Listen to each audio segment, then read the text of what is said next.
بن عمر دوس یو علاقه وه داغه طفیل بن عمر د هغې نه راغلی او مکې مکرمې ته څه کار پکې نو کافر ورته وویل چې پام کوه ګورې دننه په حرم کې یو سړی وهغه چې ورشي به جادو در باندې کوي او بې دینه کوي وي او د مور و پلار د دین نه دې اړی طفیل بن عمر فرمایي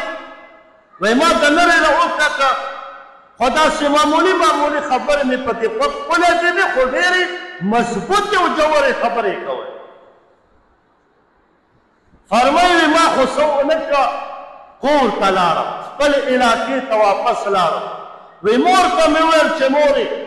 یو سړی دی چې ډېرې ناشنا خبرې کوي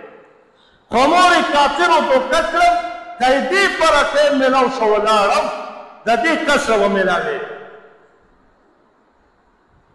طفیل بن عمر الدوسی رحمه الله فرمایي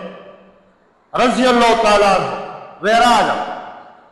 وی نبی علیہ السلام حرم کې وسره میلاو شو وی ما ته نبی علیہ السلام کو فرمایا وی کلمه نه وایي دای